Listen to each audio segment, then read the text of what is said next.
बोलो जयकारा बोल मेरे श्री गुरु महाराज की जय। बोलो सांचे दरबार की जय। बोलो श्री नंगली निवासी भगवान की जय। बोलो श्री परमहंस दयाल जी महाराज की जय। ध्यानि मूलम गुरुर्मूर्ति पूजा मूलम गुरुपदम मंत्र मूलम गुरुर्वाक्य मोक्ष मूलम गुरु कृपा बंदव चरण सरोज गुरु मुद मंगल आगार। जय सेवत नर होते हैं तो भव सागर से पार। गुरु की सिमरन मात्र से तो नासत विघ्न अनंत। ताते सर्वारंभ में तो ध्यावत है सब संत। बोलिए साचे दरबार की जय। तो कहा है ताते सर्वारंभ में ध्यापत हैं सब सब। संत सबसे पहले गुरु महाराज को क्यों पूजते हैं? क्योंकि वो जानते हैं बिना गुरु के मुक्ति नहीं है। इसीलिए भगवान ने इस संसार में आकर गुरु की भक्ति की, अपनी नहीं की। भगवान राम जी आए तो अपनी भक्ति नहीं की उन्होंने। भगवान कृष्ण जी आए तो अपनी भक्ति नहीं की। वो किसकी करते थे? गुरुदेव महाराज की, गुरु के बताए हुए उस नाम की जो नाम गुरु ने दिया। संत भी यही काम करते हैं, गुरु के बताए हुए नाम का सुमरन करते हैं। क्योंकि ये संसार किसी का नहीं है किसी का। हम सबको अपना बनाए बैठे हैं। ये मेरी पत्नी है, ये मेरा बेटा है, ये मेरा घर है, ये मेरा शरीर है, ये मेरा हाथ है, ये मेरा पाँव है। सब कुछ अपना बनाए बैठे हैं। कोई किसी से पूछे तुम लाए कहाँ से थे? तुम लाए कहाँ से थे? कैसे कमाया था क्या इस शरीर को? तुम्हारे माँ के गर्भ में कहाँ से आया? उस परमपिता परमेश्वर की जब कृपा हुई तभी तो आया। अगर उसकी कृपा नहीं होती तो आपका जन्म भी नहीं होता। ऐसी बहुत माताएं हैं जिनको आज तक भी बच्चे नहीं हुए। वो रात दिन प्रयास करते हैं, क्यों नहीं हुए? क्योंकि परमपिता परमेश्वर की उन पर कृपा नहीं है। उनके कर्मों का भोग, पूर्व जन्मों के कर्मों का भोग वो भोग रहे हैं, इसीलिए उनको परमात्मा ये चीज नहीं देता। पूर्व जन्मों में सत्कर्म किए होते तो बिना कुछ किए सब कुछ मिलता रहता। लेकिन पूर्व जन्मों में तो कर्म किए ही नहीं, और अब क्योंकि भगवान ने अब हमें दिया नहीं तो इसलिए अब जान के नहीं करते कि भगवान तू हमारी सुनता नहीं तो तेरी क्यों पूजा करें। अरे पिछले कर्मों को भोग ले, तो आगे के लिए फिर ऐसे ही कर्म कर रहा है। पिछले कर्म की वजह से तो अब तक कुछ नहीं मिला, और फिर आके के भगवान तूने हमें कुछ नहीं दिया तो मैं तेरी पूजा भी नहीं करता। इन बातों को ध्यान में लाकर फिर आगे का कर्म फिर बिगाड़ रहा है। इसलिए संत महापुरुष कहते हैं कि जो पीछे चली गई उसको तो भूल जा, लेकिन आगे की तो संभाल ले।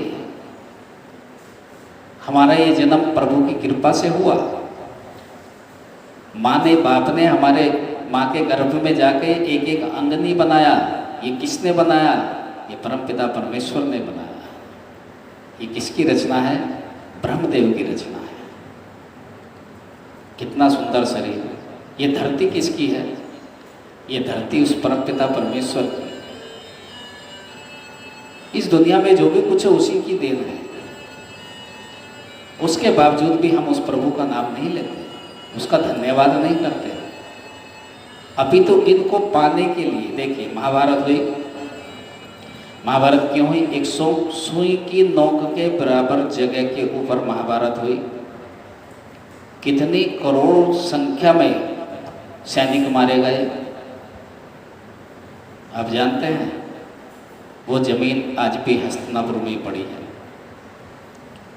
आज उसके ना तो मालिक कौरव हैं और ना पांडव हैं। तब से लेकर और अब तक न जाने कितने हजारों लोग उस जमीन के मालिक बने और मर गए, मालिक बने और मर गए। क्योंकि हम सोच लेते हैं कि हमारी है, लेकिन सच तो ये है हमारी होती नहीं है।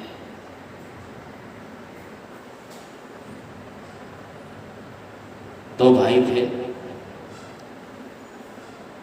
दोनों के हाथों में डंडे, एक दूसरे को गालियां बक रहे हैं,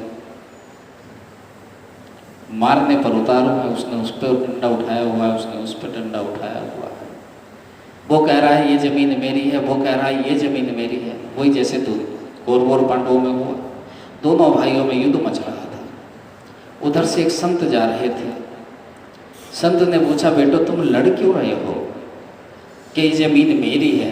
दूसरा कहने लगा इसकी नहीं, ये मेरी है, ये मेरा हिस्सा है, ये मेरा हिस्सा है। जब दोनों ऐसी कर रहे थे, संत जी कहने लगे, तुम ज़मीन के लिए लड़ रहे हो, इस ज़मीन से भी पूछा कि तू किसकी है? इस ज़मीन से पूछा, ये तुमसे पहले भी न जाने किस किस की लोगों ने कहा मेरी है और मेरी है। वो मेरी मेरी करते करते चले गए, आज तक ये किसी की हुई? जो तुम कह रहे हो कि ये मेरी है और ये मेरी है, अरे एक बार इस ज़मीन से भी पूछ लो। दोनों बेटों ने सोचा कि बात तो सही कह रहे हैं संत जी, कि चलो धरती से कान लगाओ। दोनों लेट गए, कान लगा लिया ज़मीन से, और महाराज जी ने भी लगा लिया। धरती माता से सवाल किया, माता आप किसकी हो? तो उन बेटों को तो कोई आवाज़ नहीं आई, लेकिन महाराज ने कहा कि धरती ने मुझसे कह दिया है, तुम्हें आवाज़ आई? उन्होंने कहा नहीं, कि मुझसे कहा है कि मैं तो सिर्फ परमपिता परमेश्वर की हूँ, मैं सिर्फ परमपिता परमेश्वर की हूँ, उसी ने मुझको बनाया है और मैं उसी के लिए हूँ। तो फिर भाई तुम दोनों क्यों लड़ रहे हो? धरती माता कह रही है, अब से पहले इसके जो भी मालिक बने मैंने सबको अपनी गोद में समेट लिया, अर्थात सब मर गए, सब मट्टी में मिल गए, मेरे में मिल चुके हैं। और कुछ दिनों में इन दोनों भाइयों का भी नंबर है, ये भी दोनों मर जाएंगे और जला के राख हो जाएंगी, और फिर ये मेरे में ही समा जाएंगे, मेरी गोद में आ जाएंगे। दोनों बेटे कहने लगे, बात तो संत जी आप सही कह रहे हैं, हम क्यों लड़ रहे हैं इस ज़मीन के लिए? ज़मीन तो हमारे दादाओं परदादाओं, उनके भी दादाओं परदादाओं जो कब से यही तो है, तो हमारी हो कैसे गई? इसका मतलब ये ज़मीन हमारी नहीं है, ये ज़मीन हकीकत में परमपिता परमेश्वर की है।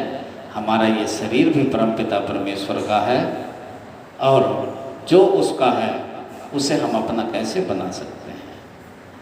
तो मेरा आपसे भी निवेदन यही है, मेरी मेरी ना करके सिर्फ और सिर्फ कहिए कि परमपिता परमेश्वर जो भी कुछ है तेरा है, सब लीला तेरी है, तेरा ही आशीर्वाद है, और तेरे ही आशीर्वाद से हम 2 रोटियां खा रहे हैं, परिवार का पालन पोषण कर रहे हैं, और यही कृपा आपकी सदा हम पर बनी रहे।